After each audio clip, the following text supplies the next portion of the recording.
I'm a big believer on without the beginning, without something set stone, you can't get to another position. No. You've got to start from somewhere before you start to identify. If you're not on that journey part, you wouldn't find the other things. You wouldn't find the need for everything. You know, from what you're saying, it just reminds me of this particular quote.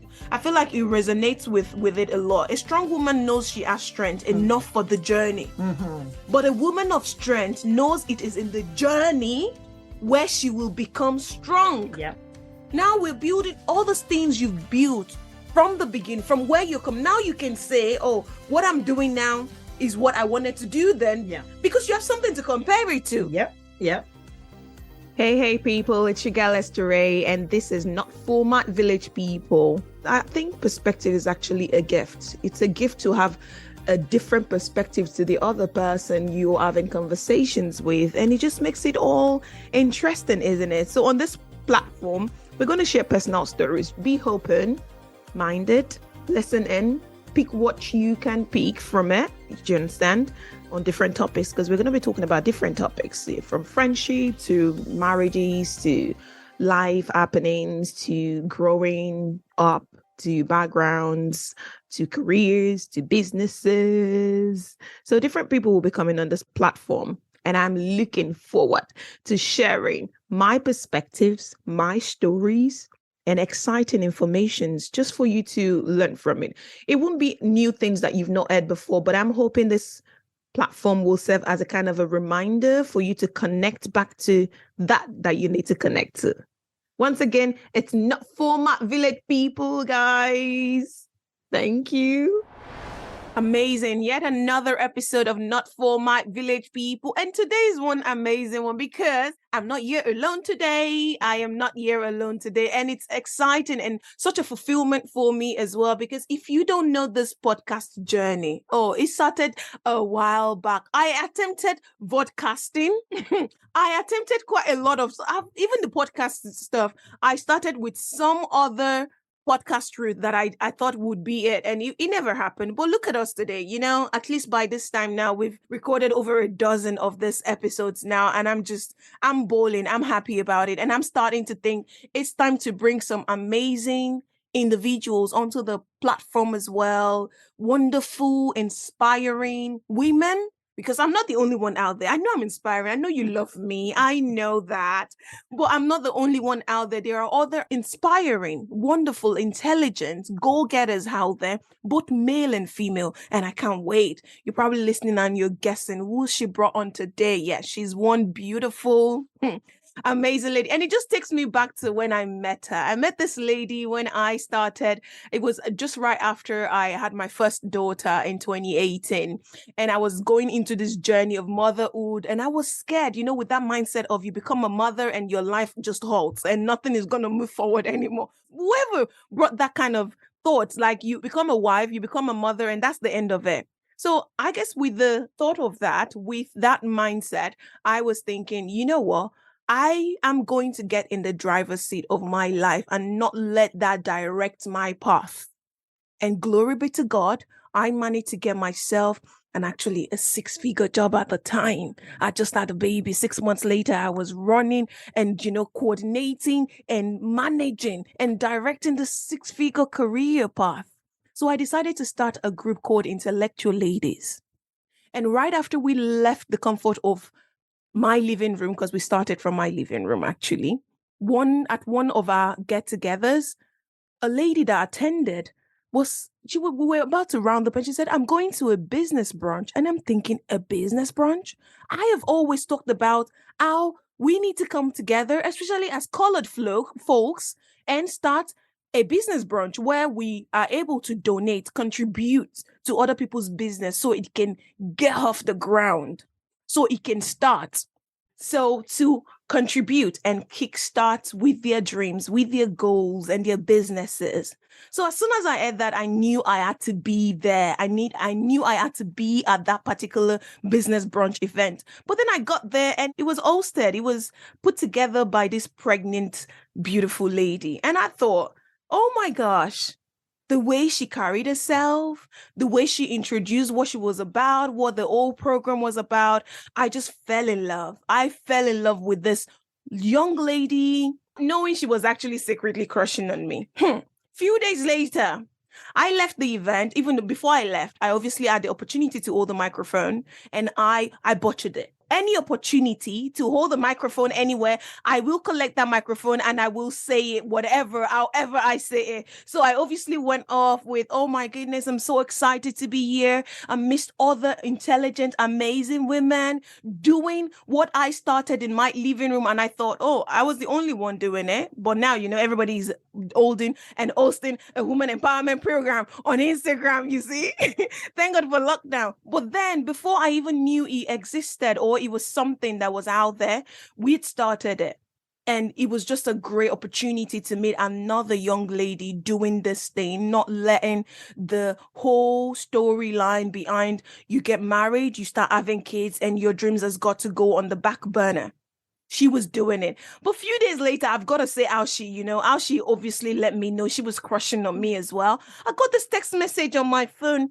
Hi, this is Mary. I just wanted your address because you did not get a mug that day. You know what she's all about, branding. Anyways, with joy in my heart, I'm introducing my co-podcaster today, Lady Maryfash. She's a business guru, a senior, agile, development. I won't introduce her because I won't do justice to it. So I wanted to introduce herself because today we're going on a journey. We're talking about something I started off a couple episodes ago, and I'm going to do a series of it on this journey. So this will probably be one of the first ones you're going to listen to. We're going to be talking about how far you've come. I told my story, and just so it doesn't sound like, oh, at least it was, just a Belgian girl, one Belgian little girl from the village and all that stuff. And your story is, different, unique or whatnot. No, there are people with even kind of stories out there. So I am looking forward to bringing those people on this platform. But today, with my wonderful friend and colleague, we're going to be talking about how far she's come. And I'll let her introduce herself now because, this microphone is in front of me and I can't stop talking at this point. Hi, sweetheart. How are you doing today? Hello. I am fine. Thank you. Thanks for having me. Oh, amazing. No, it's an honor to have the Lady Maryfash in the building. So yes, so just introduce yourself. Let the listeners of Not Format Village people. Now, we know Village person is on right now listening to this because you know what? We don't want you in the space. But the Not Format Village people are listening. So they want to know who you are, what you're about. I know you're already out there doing your stuff. But let's know more about, Lady Maryfash. Okay. Well, thank you, Esther. Wonderful platform, by the way. Thank you. So my name is Maryfash. And yes, a lot of people know me as Maryfash or the business GPS, but I'm still in the transition of knowing how to introduce myself to people, actually. So I'm just going to tell you what I do. So I am an agile delivery manager.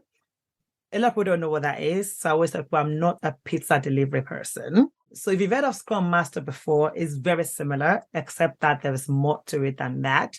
So that's my day-to-day job, my 9 to 5 or 8 to 4 career, and on the way to becoming an agile coach.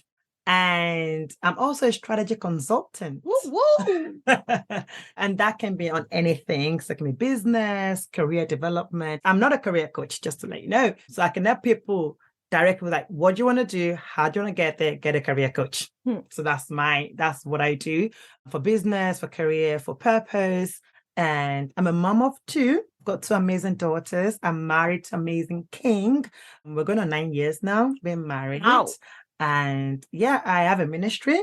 I also have an NGO, which I run, which is more about purpose discovery. And also just to help women understand that they are made for more. That's actually what the organization is called. Made for More International. And our message is just basically saying, as women, we are made for more. Esther mentioned something during the introduction that the narrative of women are just meant to be wives and mothers.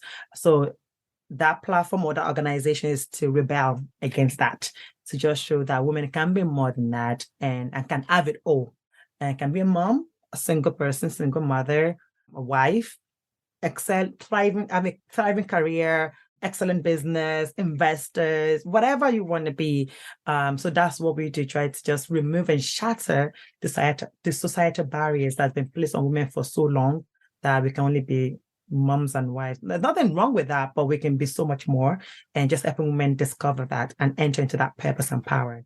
So that is me in a nutshell. Wow. You see why I said she needed to do the introduction? Because I'm here in my maternity outfit and I'm thinking of everything, all those sophisticated words she's using. And I'm thinking, well, what's she on about? What's she talking about? And I'm sure I'm not the only one in that corner. You know, my not for my village people listeners. I'm sure you're thinking, wow, like I am here and I know her. Guys, I know this person. And she said all those amazing things. But now everything sounds so sophisticated. Like, how did you get here? How did you get here? Let's hear from you. How did you get to this point? Which part? That's the question. How did I get here? Well, it started all the way back from Nigeria. So I'm Nigerian. I was born in Nigeria. Myself and my siblings. So I have 4 other siblings who were born in Nigeria. My dad passed away when I was 10. So, but my mom was living in Jamaica at that time. And because my dad passed away, we had to leave 1 extra year without our parents. So we're living like family members and all. It wasn't smooth sailing. And a year later, my mom came back to Nigeria, then picked all of us. Then we traveled, brought all of us back to England. She had bought a house at that time. My mom was a nurse.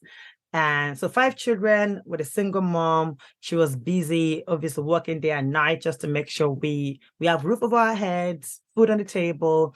And to today, I keep saying it was only God that raised us, to be honest, because we all turned out great, thank God.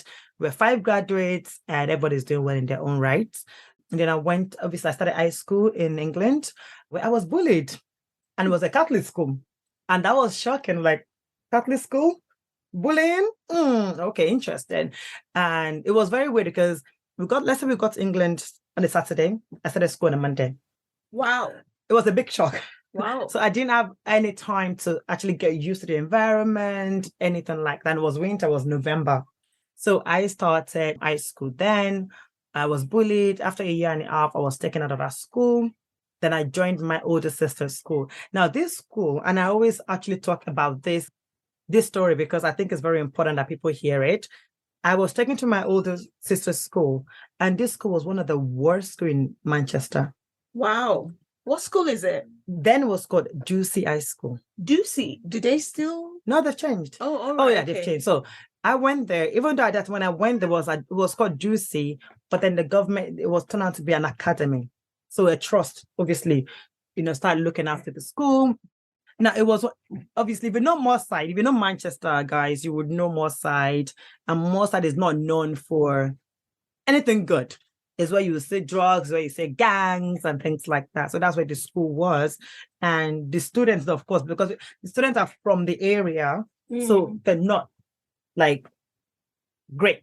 So this was the school you went to? That was transferred to. And after being bullied. Used all the sophisticated stuff. Right? Right? We want to know more. So I went to that school and I had no choice. But my sister was there, so I felt safe.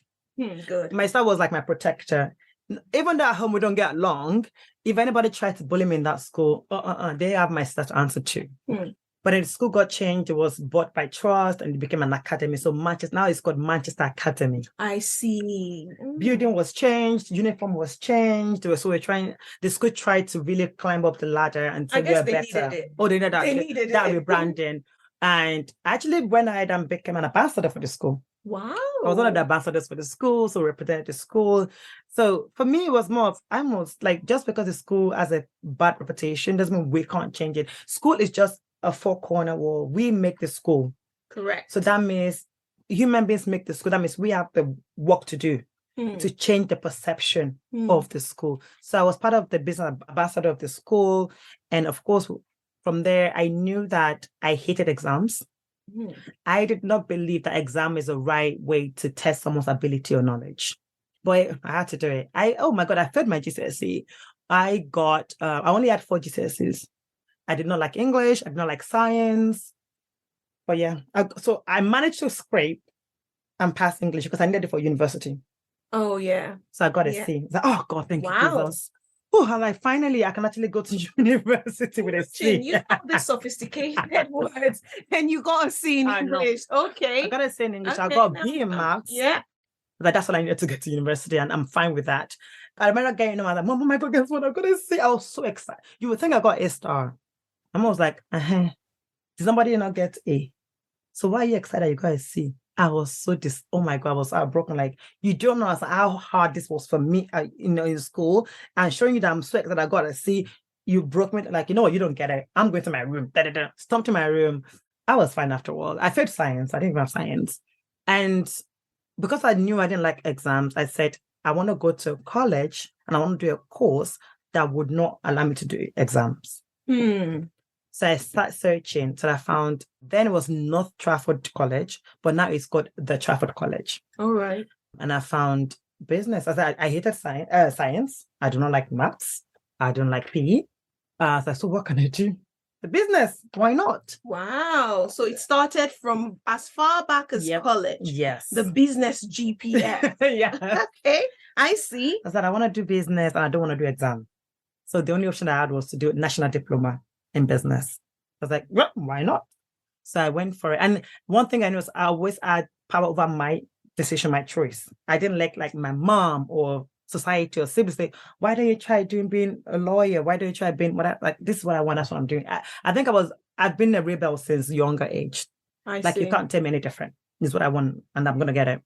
So I went to that uni. It was 2 years as college, it was 2 years as well. And it was so interesting because I remember when we need to write personal statement for university to apply. My mom told every one of us that when it's time to apply, make sure the university you apply to, you get 5 options when you're applying through UCAS. Yes. Make sure all the 5 options you're going to choose are the top 10 of your chosen area. How will that work with your NOC in English and with your business? Yeah. Career. My mom didn't care. Just make sure they're top 10 of your chosen fields. Like, okay. And I chose Aston University. I chose Leicester. I can't remember, just a few other ones. But Aston was my first choice because I checked their rating. They were like top 5 for business schools then. Amazing. So I chose that. But I needed 2 A's, 2 distinctions, and a B to get in. 2 distinctions and a merit. So damn, this is high. But I looked at the GCSE requirement. C, I'll just scraped like, oh, thank God, they accept C for English. I'm happy.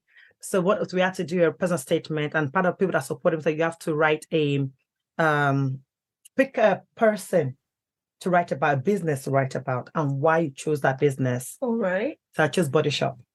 Body Shop as a business. Yes. All right. Okay. To write about. That's the cosmetic. The body shop. So they sell soaps and things like that. Yeah. When you enter the shop, it just smells amazing.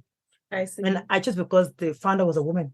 Or is a woman. Oh, so you've always been drawn towards supporting the woman. So the empowerment started long before now. Now you did business in college, and then you went on to university. What did you study at uni? International Business Management. International Business and Management. Yes. But all this while, you are because from what you're saying, you have this I'm not book smart mindset. Yeah.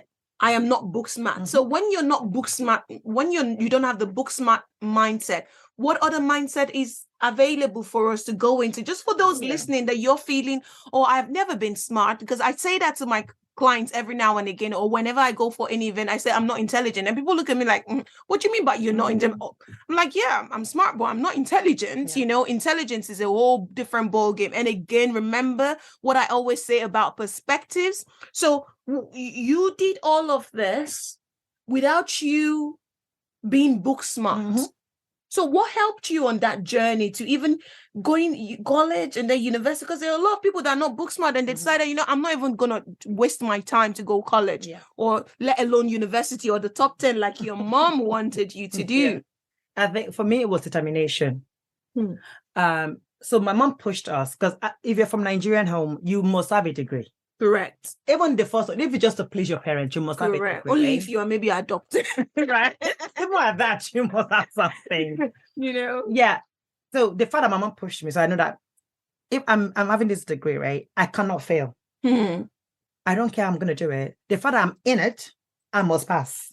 I must succeed. So that determination drove me to, and I remember some people gave horrible advice. Like, oh, first year don't count. Oh, Lord. I got that advice as well. Did you get it? I got it because I partied.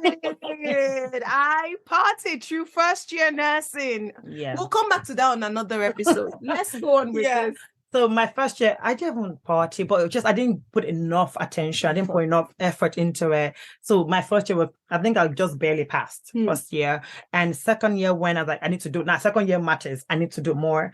And what I'd noticed over my 4 year of uni, so I did 4 years because I did 1 year Erasmus in France. So I lived in France for a year, and was that even though I'm not book smart, so I needed to do extra to pick up and to get to the level I needed to get to. Interesting. So I needed to understand how to read, to understand how to study. And that was why I understood how to teach, because I knew how to study and how to explain by reading. Not just but just understanding how to read. So you can read and not understand. Correct. So understand how to understand through reading. And I was able to explain to people. I was able to use different characters. That was what helped me. Using different characters, using my day-to-day life to understand what I've read and explain that to somebody else. Then, oh, I got it. So literally translation. So all of this journey, academical achievements into how did it sum up to your journey of where you are now? Because I know it's business and you're still in the business space. Does that mean you saw this future from that period? That was why you pursued it? Or what was the case? What was the attraction?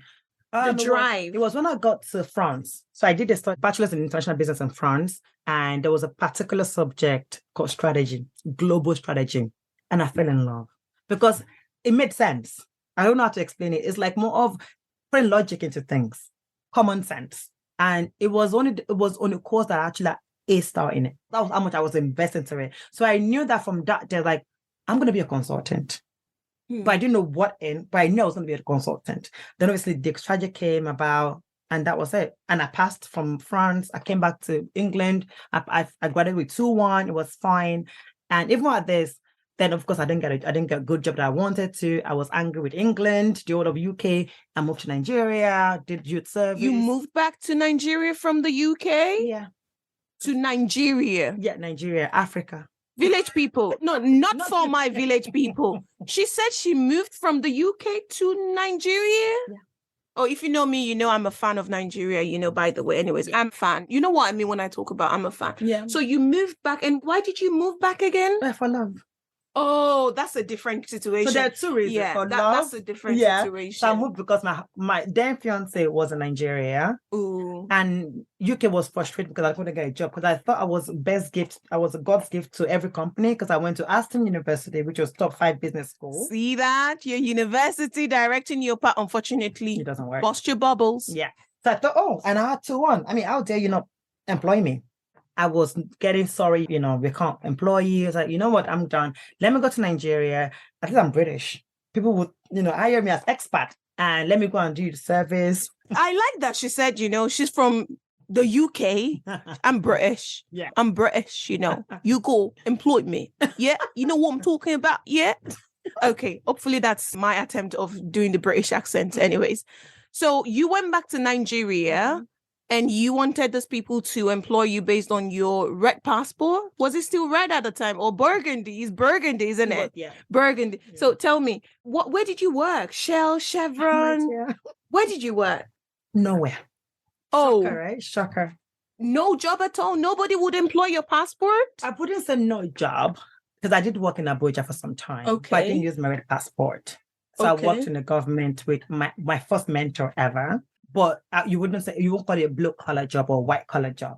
It was an office job. It was just a job. It was a job, but it was a job that opened my eyes to a lot of stuff, right? And I realized that even if there's a chance for my husband to come to England, I need to be in England. I have a daughter. We've married. I have a daughter, and it's like, this child of mine, she's British. She has a whole life in England. She can go to amazing school for free. Yeah. If you have to go to good school in Nigeria, we are looking to millions of naira to go to school. Correct, yeah. Why would I be suffering? And then there was recession in Nigeria. So we just made the decision, like, let's go back. All right, so we came back to England. I started working at government company. I was earning 15,000 a year. 15,000 a year. 16,000 a year. Yeah. Wow, from that journey to gosh, now, yeah. all the sophisticated, that sounds like your day rate now, isn't it? 15,000 a year. Yeah. Wow. People have come from places. So tell us more about the UK space and what happened when you came back. Yeah. You studied here and then you went back to Nigeria in search of greener pastures. By the way, what I understand is people come, it's the way around. You leave Nigeria to come to the UK for greener pastures. But Maryfash went back to Nigeria for greener pastures, but she came back to the UK. And then you started this new journey of finding yourself. Yeah. Where you are right now, you've done the academical achievement. So everything is there. You tick all the boxes on the checklist. Now, tell me this new space of coming back as an adult to the UK, how friendly, amazing, beautiful the UK treated you. Yeah. It was horrible. So I started that job 15,000 a year, and then my cousin said, and it was fine at that time, and I even had savings. That was because I had my two moms, my mom and mother-in-law, and so they would take care of my daughter sometimes, and I didn't have to pay bills, just supporting them. So I had lots of savings everywhere and there. And then my cousin said, Mary, you'll be good for this. And this is where my journey of Agile started.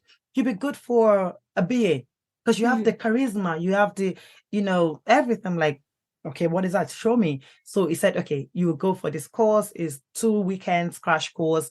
I'm like, yeah, I don't have, it's like £400. I'm like, I don't have money. My job. That's a lot of money. If you're on 15,000 annual salary, 400 is a lot of money. So don't worry, I'll speak to the people. They'll give you this kind of, I'll support you as well. So I did the 2 weekends, Saturday, Sunday. It was good. And this was 2017. But then I found out that for me to bring my husband in, I had to be earning 18,006 minimum. Bring my husband in. So I was on 15K, wasn't going to cut it. So I was in that job for 6 months and I applied for another job. A smaller company, private company, they give me 18.5. They said after 3 months they will increase the money. I was there for like a year or so, not knowing that I was going from frying pan to fire, because that job, it was a toxic environment. I was depressed. I was prescribed antidepressant by the GP. Wow. My daughter was ill. She had something to do with her brain. She was in hospital for a week. Wow, that must have been tough. It was, because my husband was not here, so it was just me. Of course, I had my parents, but they had to work as well. And so the company was horrible. So I thought, and then we're in the process of putting my husband's visa in to come to England. And I thought, you know what, God, I've had it. If it's up to you, whatever you want to do, because I know Home Office might call this company and say, does she work here? I don't care if you say I don't work here. Today I'm resigning. Now, I do not know where else I was going after that, but I knew I had to resign. Unless I was going to kill myself there and die of depression. So I wrote my resignation letter. I said, I'm not coming back tomorrow. And the way I wrote it, I made sure I said everything that's happened to me in that company. And they're like, we can't accept that. That's fine. That's your problem. I'm not coming tomorrow, whether you accept it or not. I was there for 2 hours. Like, okay, fine. Our lawyer said it's okay. Like, and we still pay for you 1 month. That's fine. So I left. I even went on audition for my daughter, even not knowing where the next salary will come from. I left, went to pick my dad from nursery. I went home. And at this point, God has been so good that we already got our first house mortgage. Oh, that's amazing. Yeah. But I was like, where's the next mortgage coming from? I don't know. But I knew I had to get out. I got out. My brother-in-law then told me, my husband's younger brother told me, do this. Money will come until you find your feet again. By the way, I still haven't got jobs for BA. I've done my BA. I've been applying for jobs. Nothing was coming in. So after leaving that job, I started doing care assistant, personal care assistant. The regular go-to in the UK. I don't know if you've ever, I'm sure you have. It's not a matter of don't know. I always say about the fact that this is just a reminder. It's not something you've never heard before on this particular podcast, but I'm sure you can count at least 10 people that came to the UK from somewhere or at some point or the other doing a career transitioning, the care job, the care field, support work or care assistant was their go-to to put food on their table. God bless that industry, by the way, because it does help a lot of people put food while they're waiting for their dream job. So yeah, you went into that field, and how did that happen with your you're educated and all of this, and you're British citizen. Yep. So what was that like for you, or even for your mom? Oh, it was horrible. And this is not a diss to people that are care workers. It was just not for my life. Coming from, at that time, I was, now I've been promoted. I was in like 21,000 plus at that time. With the care job? No, before the care job. So I right. went from earning 21,000 plus to earning £400 a month at the care job. Wow. And is the care job not the one you work in the hospital or care home? I was traveling to different people's homes. Oh, what's it called? There's a word for that one. Personal care assistant. There's a word for it where you have to travel. Yeah. So you spend like 30 minutes at a client's place and then you go somewhere else. Yes, exactly. Domiciliary care workers. Yeah. So I was doing things that I would never have thought, because I'm proud. I'm from a good background. Why am I doing this job? Felt like a maid at some point. Like, I would cry in the bathroom of some of my clients. Like, this is not where I want to be. I have all of these things. What am I doing wrong? Honestly, in hindsight, think about it now. If I'd met someone like you, for example, if we knew then, I don't know if you knew about career coaching then. If we had known that there's something called career coach and something that can help you, probably the journey would have been shorter. Because I was applying for BA job, not like I wasn't applying. But again, everything works, mysteriously. God knows what he was doing. Correct. God's plan is always the best. And I would cry. And this now is 2018, by the way. We have a mortgage to pay for. I have my daughter, and thank God there was a woman we found, a babysitter. She was charging £1 an hour. But thank God. So I can put my daughter there and then do my job. Then obviously I was doing event planning as well. So little money was coming from there. And from there, thankfully, my husband got the country. My first event planning was, not first, destination event planning was at Grace. That was where my husband... So you started a business at the point? I started my event planning business. So I was in Nigeria when I moved to Nigeria. I was doing it. I will continue in England. I'll be side also kind of stuff. So I got a destination contract in Grace. Then my husband messaged me on WhatsApp saying, when would you like to see me? Like, what do you mean? The visa had been approved. Yes, I'm like, but I left the job. Like, I left this job. How did it happen? God. So that like this tomorrow, whatever. So it came in the end of August 2018. And then, long story short, I was still doing the job. And obviously I got pregnant, being sick, still doing the care job, traveling up and down.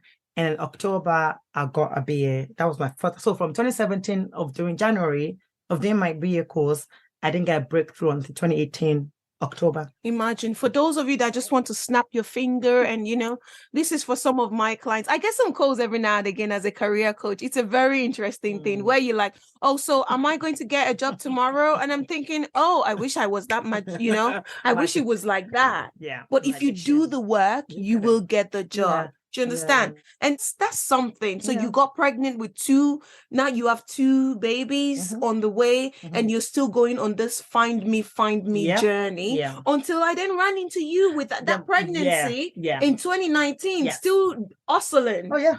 Still, still hustling, still trying to get to where you're looking to get to. And right now, where you are right now, is this it? To be fair, I want to say yes for this season. For this season. Look at that. For this season. Yeah. What you mentioned, the business brunch. And this is what I wanted everybody to understand, right? When we started that business, it was a post was going on social media at that time as well. It was me and my partner then, Bossy from Hunter's Cocktail. It was, instead of us buying, doing baby showers, why not us do business shower? It was going around. I thought, let's do it. People keep talking about it. No one was doing it. Right. So we started it. But what I did not understand then is what I'm doing now was what I was trying to do then, but it wasn't yet time. Journeys. So I started that thing, and it was not clear. Even though the first event went well, the second event went great. They thought we couldn't do it because that's when my mom passed away. But I knew I wanted to support a lot of women in business. So I thought that was how to do it. And then we started that business shower, and that time, the reason why it died, I wouldn't say it died because the dream was still, the vision was still there. It's just that how it's meant to happen, now it's happening now. So your question about my vision then, am I doing it now? I'll say yes. Until God says, here's what's next. Correct. Which is basically, I want to support women in business, whatever, just telling women that they can be whatever they want to be. They can be whatever they want to be, whether business, career, investing, being a mom, being a wife. So yeah, I would say definitely I am doing what God wants me to do. And I'm the vision that I had then. But it's taking me a long time. It's taking me a long time. I always tell people that where we are with Made for More now, it was a seed of 10 years ago. I A see. seed of 10 years ago. But so I tried few things thinking it was time to birth that thing. But that's why you would never hear about, because I named it later, I named it Bloom. Correct. Yeah, you did. You did actually. Bloom. And I'm like, I want women to bloom in whatever it is they're doing, right? But again, I didn't get the full download yet. And that's the lesson for me of stepping into premature vision. So are you saying, despite the fact that it was premature vision, your journey to that particular where you are right now, the revelation of this season, doesn't that mean that was the season you were in at that particular time and what you should have been doing?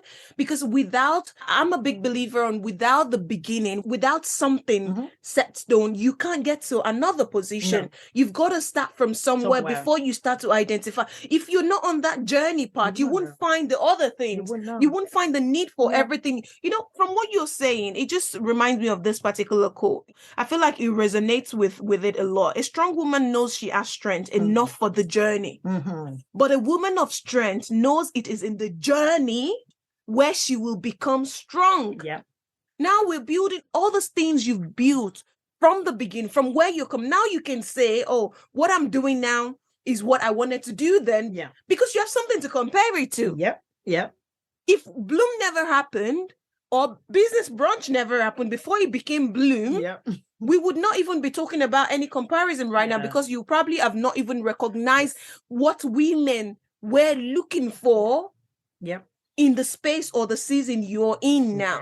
Every season you pick up along the way matters to where you're looking to get to. So when we talk about you've come a long way, how far you've come, where you're coming from is a big contributing factor to where you're looking to go to. And when you eventually get to that picture of a place, you will see that there is something more.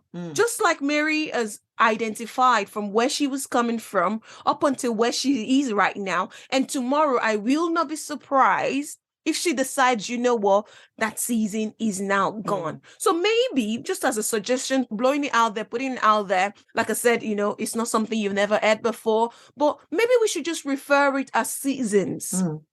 Again, even if sometimes it's not even a mistake, nope. It's not a mistake. It's just the season. There is no limit to what we as women can accomplish. Oh God, yes, please. No limit. Whatever you want to be. Oh, there is even transgender these days. If you decide you're man enough, and you want to become one, whatever the case may be. Just saying. But again, with strength, with where you're coming from contributes a lot. Your yesterday is the bedrock of your today. Oh, yes. Yes.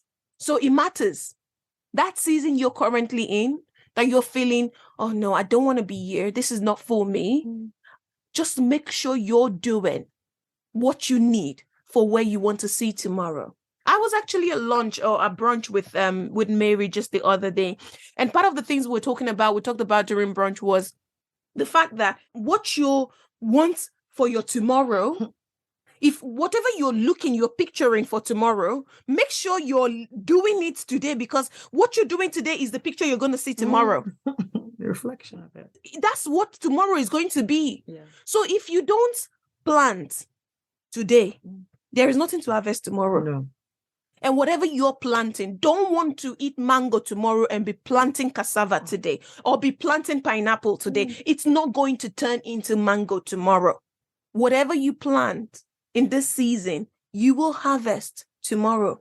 So be sure to plan what it is you want to see for your tomorrow. Work towards that journey, because on that journey, the deeper you go in that journey, the clearer where you actually need to be will become. Thank you so much, Mary. Really appreciate your time and everything. And no, I appreciate the friendship as well. And I appreciate the growth we've been able to record over the years.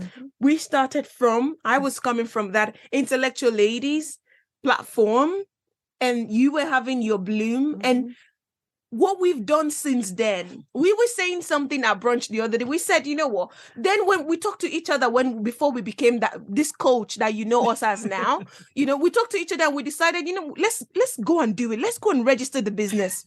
If we were still waiting, that was in 2019. If we were still waiting and saying we're guessing, we're not sure. Imagine how many coaches have started. How many we talked about women empowerment programs that have started since then. Now, whatever you're sitting on, get up, get in the driver's seat, and make it happen for yourself. I appreciate you. This is not format, village people. Honestly, another episode. I can't wait to bring the next person on. No, it's juicy. It's juicy. It's getting real. It's getting real on here. And I'm enjoying this thing. I am a podcaster. I'm a podcaster, guys. All right. Enjoy the rest of your day. Bye for now.